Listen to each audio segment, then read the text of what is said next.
राजनीति है।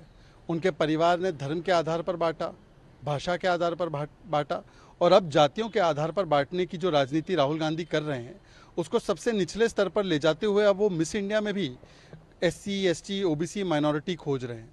वैसे तो ये निजी इवेंट है, कोई भारत सरकार का कोई प्रोग्राम या इवेंट नहीं है, परंतु राहुल गांधी को पता होना चाहिए कि जब से ये शुरू हुआ है तब से हर बैकग्राउंड की महिला, चाहे वो पारसी हो, ईसाई हो, क्रिश्चियन हो, हिंदू हो, मुस्लिम हो, सिख हो, सब तरीके की महिलाएं जो है इस प्रोग्राम में, इस इवेंट में जीतने का काम की है। और रिया टर्की हो चाहे रिया इक्का हो, ये आदिवासी बेटियों को भी यहाँ पर यश प्राप्त हुआ है। ऐश्वर्या राय जिनका मजाक और मखौल उन्होंने उड़ाया, वो तो मिस वर्ल्ड बनी और ऐश्वर्या राय खुद ओबीसी समाज से आती है। और निहारिका सिंह नाम की दलित बेटी भी इस इवेंट में जीती है। पर राहुल गांधी से सवाल तो ये पूछा जाना चाहिए कि 60, 65, 70 साल आपका परिवार जब सत्ता में रहा तब आपने किसी आदिवासी की बेटी को राष्ट्रपति पद पर क्यों नहीं आने का मौका दिया? आज पहली बार अगर कोई आदिवासी की बेटी राष्ट्रपति बनी है तो वो द्रौपदी मुर्मू जी है और वो नरेंद्र मोदी जी की सरकार के दौरान राष्ट्रपति बनी है।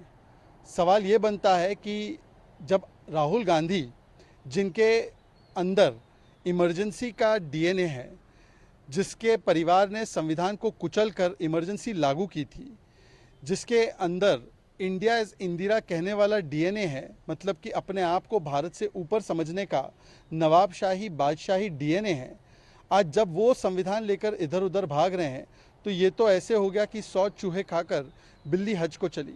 यदि उनके केवल हाथ में नहीं मन में भी संविधान है तो उनको बताना चाहिए कि जो family and friends national conference के साथ उन्होंने अभी गठबंधन किया है, तो वो नेशनल कॉन्फ्रेंस कहती है कि हम 370 फिर से लागू करेंगे।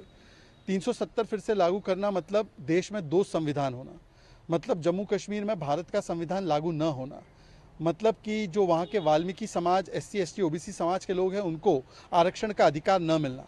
अब राहुल गांधी जी, अगर आप सही मायनों में केवल हाथों में नहीं मन में भी संविधान को रखते हैं तो एक बार बताइए कि नेशनल कॉन्फ्रेंस के इस मैनिफेस्टो पर, इन बातों पर आपका क्या स्टैंड है?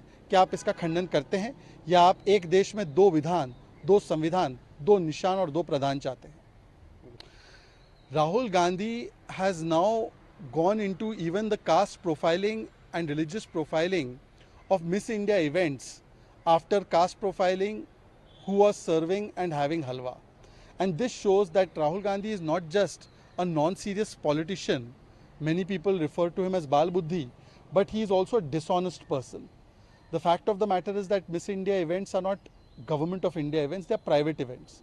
But since its inception, women of every background, Parsi, Christian, Hindu, Muslim, everybody has won this competition. And particularly because Rahul Gandhi is interested, Niharika Singh, a SC girl, has done well. Riya Turkey and Riya Ikka from the Adivasi community have done well. And Aishwarya Rai, whom Rahul Gandhi mocked many occasions, she comes from the OBC community and she had won the Miss World title as well.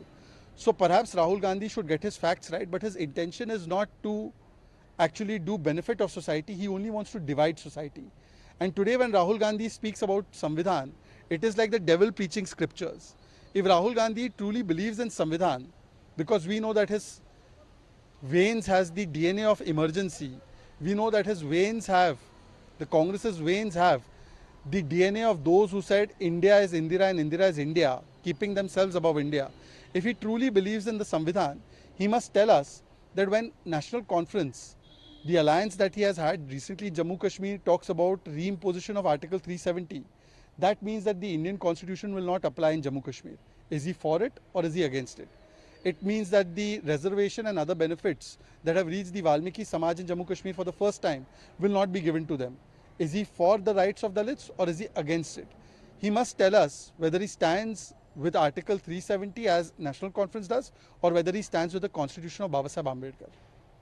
लेकर के वहाँ के मुख्यमंत्री फिर एक बार governor पर हमला किया, इसको लेकर के क्या?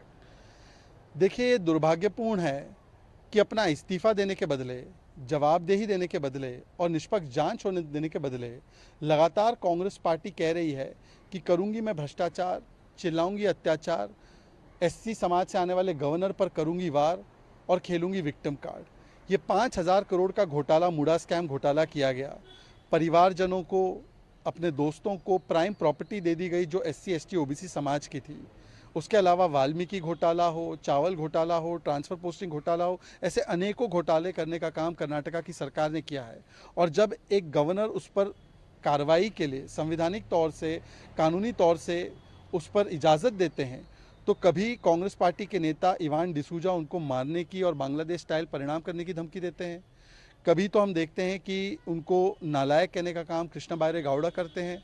और अब खुद सिद्धरमैया जी उनके संवैधानिक ज्ञान पर ही सवाल उठा रहे हैं। मतलब कि जब हंसराज भारद्वाज ये कदम उठाते येदियुरप्पा के खिलाफ, तब तो वो कदम ठीक था, पर क्योंकि थावरचंद गहलोत समाज से आते हैं, अति पिछड़े समाज से, दलित समाज से आते हैं, तो उनकी बुद्धि और विवेक पर सवाल उठाकर कांग्रेस पार्टी ने अपनी एंटी दलित, एंटी SC ST सोच को दर्शाने का काम किया है।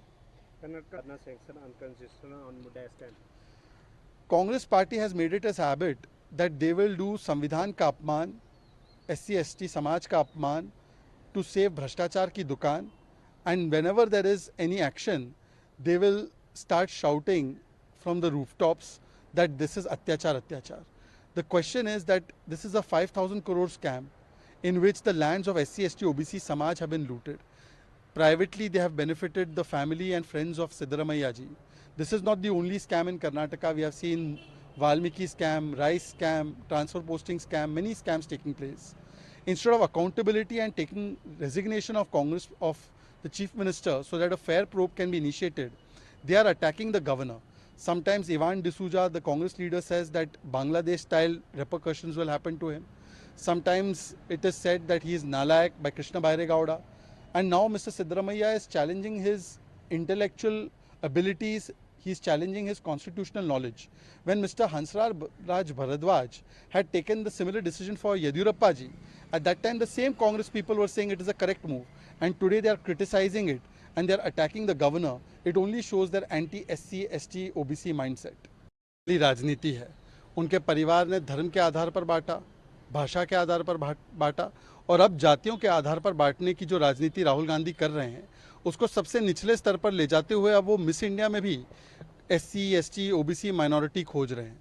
वैसे तो ये निजी इवेंट है, कोई भारत सरकार का कोई प्रोग्राम या इवेंट नहीं है, परंतु राहुल गांधी को पता होना चाहिए कि जब से ये शुरू हुआ है तब से हर बैकग्राउंड की महिला, चाहे वो पारसी हो, ईसाई हो, क्रिश्चियन हो, हिंदू हो, मुस्लिम हो, सिख हो, सब तरीके की महिलाएं जो है इस प्रोग्राम में, इस इवेंट में जीतने का काम की है। और रिया टर्की हो, चाहे रिया इक्का हो, ये आदिवासी बेटियों को भी यहाँ पर यश प्राप्त हुआ है। ऐश्वर्या राय, जिनका मजाक और मखौल उन्होंने उड़ाया, वो तो मिस वर्ल्ड बनी, और ऐश्वर्या राय खुद। न्यूज नेशन अब व्हाट्सएप पर खबरों की ताजा अपडेट के लिए न्यूज नेशन के इस QR कोड को स्कैन करें।